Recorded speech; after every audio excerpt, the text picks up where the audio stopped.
What is up, everyone? Circon here, bringing you guys another video. Today we're going to talk about the latest news that has hit the streets.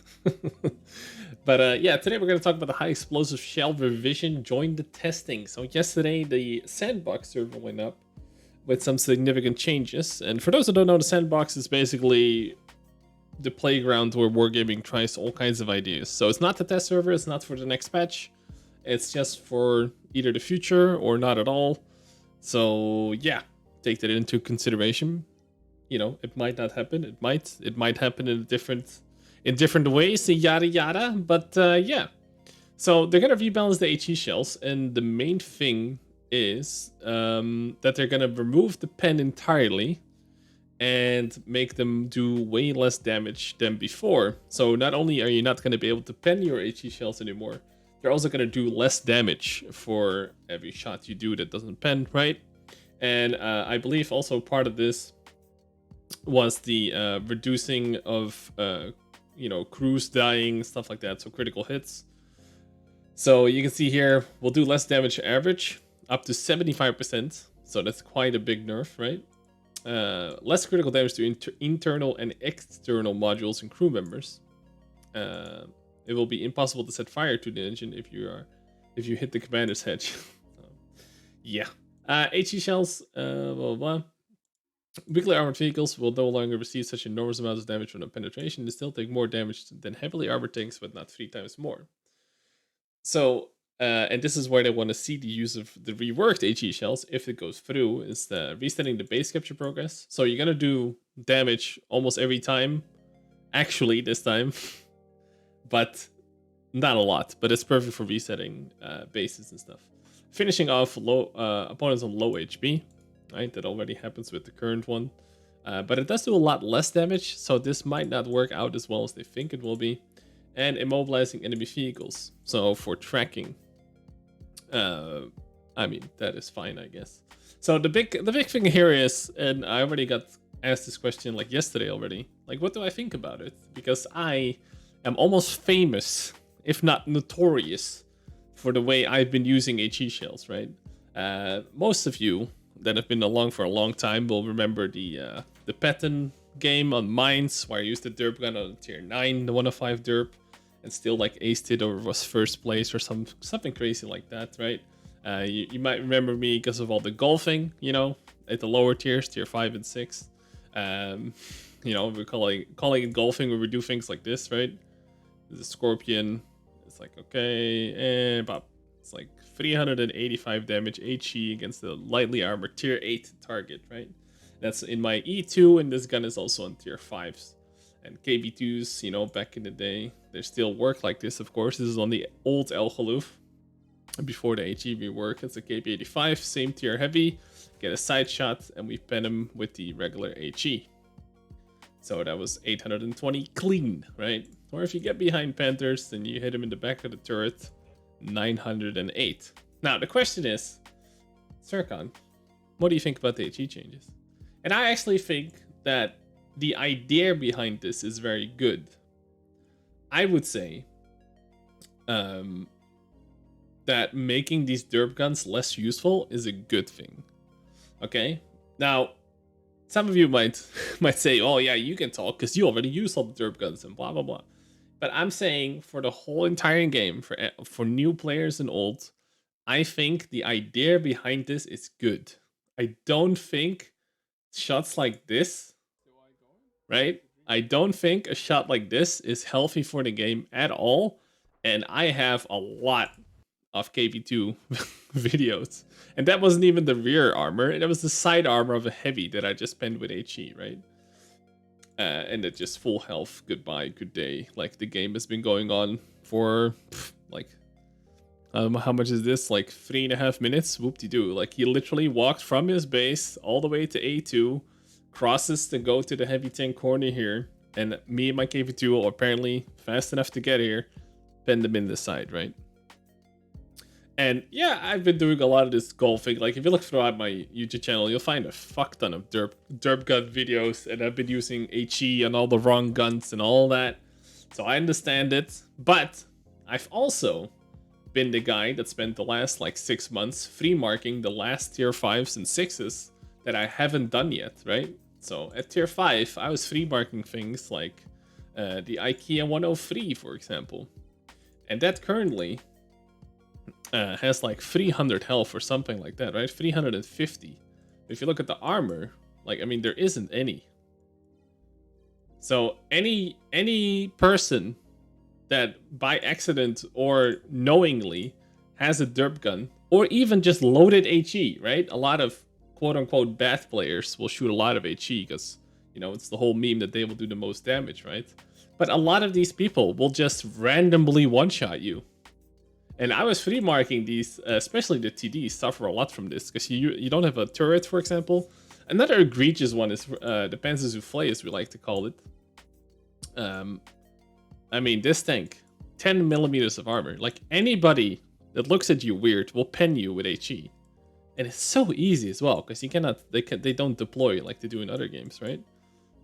And I think for the overall enjoyment of the game, neutering the derp guns to just be a shell you use to finish off targets is completely fine by me. And I think it's healthy for the game, and I think it's good that the game is going in this direction. Now, I know a lot of you will probably be a bit butthurt that, for example, the KV-2 gets nerfed, right? It's such an iconic derp gun vehicle. The SU-152, for example, as well, where you use the derp gun to get through the other guns, right? And that's where I think Wargaming needs to apply a little bit more of a, you know, nuance or something like that. Like, I think that tanks that have those derp guns as a starter gun or something like that need to have a different gun to fall back on, where they can use regular AP and whatnot, right? But I do 100% believe that things like, and again, I've played this, I've done this a million times by now over the last couple of years. When the FE first came out, you could frontally pen with the hash it got, because it used to have like a ridiculous amount of pen. Like, I think over 250 or something, right? But I think over the overall health for the derp guns, and the same thing goes for literally every Japanese heavy, they are literally all atrocious. All the tech tree tanks are atrocious to fight against, because you cannot angle against them, because they'll just HE you in the side, track you, and do a lot of damage. Right? They won't pen you, but they do a lot of damage, kill some crew. It's incredibly frustrating playing against all of this. Getting one-shotted by some lucky idiot in the TD, right? Like, it's not really fun. It's not a fun play experience, right? I think it's actually a fairly negative one for literally everyone except for the one playing it, right? And some of those TDs are harder to use than others. But considering I now come from a tier 5 and 6 background, almost all of these TDs, you can, like, at tier 5, you can almost get one shot, like 80% of these with derp guns. That's not fun, guys, alright? I've been playing a lot of these. I've been playing and free marking these tanks that no one else really does. There's a very, like, handful of people that will free mark these, like, weird-ass tanks, right? Like, how many times have you seen Aichi with a free mark? Like, never. This thing can get HE penned so easily as well, like in the turret. It's already hard to use. Like, it's atrocious at lower tiers. It's actually atrocious. And these derp guns are... There's a reason why all these years ago, for example, the M4, this derp gun, and all the heat like it, right? If you take the 105, this derp used to have 150 armor, penetration, sorry. And they removed it to 102 to rein it in a little bit, because they were literally two-shotting KV-1s, because you can pen them frontally, right? But they seem to forget completely about the paper tanks and whatnot. So even though, you know, I am probably the #1 golfing aficionado of World of Tanks, I 100% agree with this. The idea behind this. Now, there's one thing that I don't like about this, and that is, for example, light tanks like the Senlek having a really good HE conversion rate. So they go from, like, the HE is part of the vehicle. So it has 90 pen, which is pretty damn good for an HE shell on the Scout. And it improves your damage by 100, allowing you to one-shot tier 6 artillery. or higher, you need like 2 shots, right? And I will say that it's always been fairly disappointing how little critical damage some of these shells always do. It seems pretty weird, right? So I feel like some of the tanks where the HE is actually interesting, right? Where you need the back of a Conqueror to pen it and do more damage, right? But you only do like 100 more damage. Is okay. I like that kind of gameplay. I think that's skillful, right? Getting up close and around the Conqueror with a big light tank with no armor, that to me is skill.